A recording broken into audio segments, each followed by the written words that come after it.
Oi! Hoje tenho a honra de receber essa quadrinista maravilhosa que eu adoro, Aline Zuvi. Zuvi, certo? Tá certinho. Quadrinista, publica cartoons na Folha de São Paulo, autora de Síncope e Olhos sobre Tela. Foi vencedora de um prêmio Dente de Ouro, finalista do Troféu HQ Mix, especialista em Alison Bechdel. E eu convidei você aqui hoje pra gente conversar sobre a Bechdel, essa autora tão importante, né, para a história dos quadrinhos mundial. Bechdel é uma das principais quadrinistas do mundo de todos os tempos, sem exageros. Ela é autora de Você é Minha Mãe e Fan Home, graphic novel super premiada, vencedora de um prêmio Eisner. Ela é também conhecida por causa do teste de Bechdel, que avalia a representação e os estereótipos femininos em produções cinematográficas. Vem comigo que a gente vai entender muito mais sobre ela nessa entrevista com a Aline Zuvi, que é especialista no trabalho da Bechdel. Me conta um pouco do seu trabalho. Como foi essa pesquisa? Por que você decidiu estudar a Bechdel? A gente sempre tem aquele quadrinho que faz a gente pirar e entender, nossa, a gente pode fazer isso com quadrinhos. Uhum.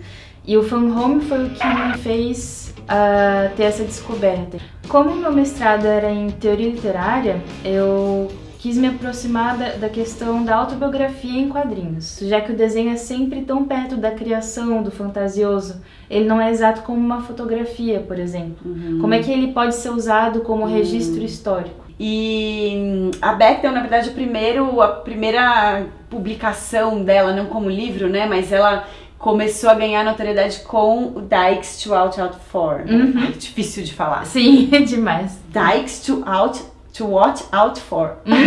Que significa algo como Sapatonas pra gente ficar de olho.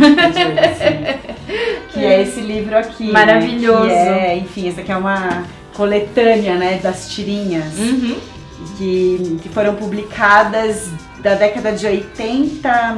Isso. A partir de 83, né? Até que ano? Até 2008, mais ou menos. Dessas tirinhas saiu o teste de Bechdel. Isso, exato. Uma das primeiras, assim, em que duas amigas saem do cinema e elas se dão conta, cara, esse filme não tinha nenhuma mulher, não tinha nenhuma personagem feminina. E elas combinam, vamos analisar nos próximos filmes se existem personagens femininas, mais que uma, se elas conversam entre si e se o assunto dessa conversa é qualquer coisa que não seja um homem. Uhum. Então o teste de Bechdel começou com essas 3 regras base, mas hoje ele foi desenvolvido, ele é aplicado para outras coisas. E eu li uma entrevista dela em que ela fala que ela fica muito feliz, na verdade, que hoje ela percebe que o teste ajudou a questionar muitos produtos aí de entretenimento e cultura pop, e que há uma mudança, e essa mudança ela existe muito por conta do teste, né? Então é bem legal, isso deve ser uma honra pra ela. Total. This is nuts.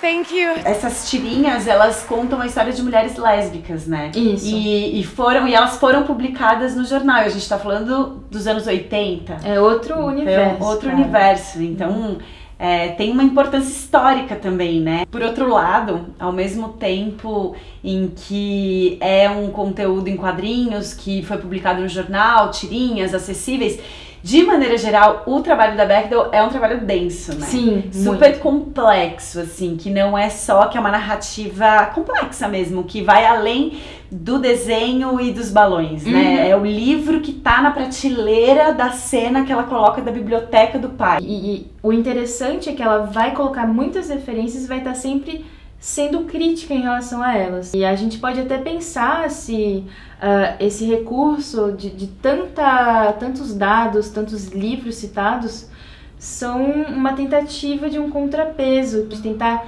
se provar como artista, fazendo quadrinhos e sendo mulher também. Eu li, ela fala disso numa entrevista, em que ela disse que tinha essa tentativa de se provar intelectual, de justificar as opiniões. E ao mesmo tempo, ela traz referências que o leitor não teria acesso a elas se não fosse a Alison, por exemplo.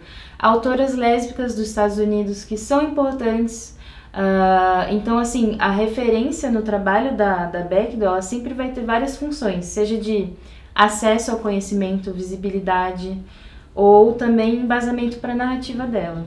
Não, isso é muito legal mesmo, porque no Fan Home ela fala, né, de quando ela tava se assumindo lésbica, Isso. né, contando pra família, e ela indo buscar essa literatura, né. E isso realmente ajuda, né, você entende o que passa uma jovem lésbica, mas também para jovens lésbicas, para mulheres lésbicas, é como uma amiga mesmo ali, né. E pra você, assim, no seu trabalho como quadrinista, qual que é a importância da Bechdel no processo criativo? Conta um pouco, assim, pra você como quadrinista mesmo. Para mim, como quadrinista, o trabalho da Bechdel é importante em questão de traço, porque ela consegue misturar muito bem o traço do cartoon com um traço mais realista. Por exemplo, se ela quiser reproduzir uma fotografia, ela vai usar um traço mais próximo do real. E eu me interesso por essa plasticidade, eu acho importante. E para a produção, essa própria estrutura de fazer o quadrinho dialogar com outras artes é essencial. Vários editores falam isso. Você quer ser quadrinista? Leia livros, assista filmes, não leia quadrinhos. Porque a gente precisa enriquecer as camadas narrativas do nosso quadrinho. E Fan Home foi considerado em 2006 o livro do ano pela Time, né? E foi a primeira vez que um quadrinho foi considerado o livro do ano. Isso é muito importante, tanto para a mídia dos quadrinhos, quanto para a própria autora. Não, eu acho curioso até que virou um musical, né? Também. Isso, também. Mais um exemplo de como a relação da Bechdel pode ser tão plástica com outras artes. It's simple and true. Try laying out a bird's eye view. Not what he told you, just what you see. What do you know that's not your dad's mythology? Bad foundation, twisting floorboards, shoddy pipes, a gaping hole. Ao mesmo tempo em que ela tem todos esses prêmios e reconhecimentos e essa importância na história dos quadrinhos, o mercado de quadrinhos ainda dá uma patinada de maneira geral, né? Então, de esquecer um pouco, de deixar de lado. Por que você acha que isso acontece? Tem uma questão muito importante de representatividade. A gente ainda está trabalhando nesse sentido de melhorar a presença de mulheres quadrinistas em registros históricos, em exposições, em catálogos, enfim. Por que a Alison Bechdel tem que ser lembrada mais pelo teste de Bechdel do que pela própria obra dela de quadrinhos? Várias pessoas, quando eu falo dela, elas conhecem o teste, não fazem ideia de quem é a Bechdel, nem sabiam que ela era autora de quadrinhos, já que o teste é mais aplicado no cinema, né? E o próprio trabalho do Mina de HQ, reunindo esses nomes, também ajuda essa questão da gente falar, tá bom, eu sei que tem, mas onde é que eu vou achar elas, sabe? Então, é importante para todo mundo influenciar nesse desenvolvimento da maneira que puder.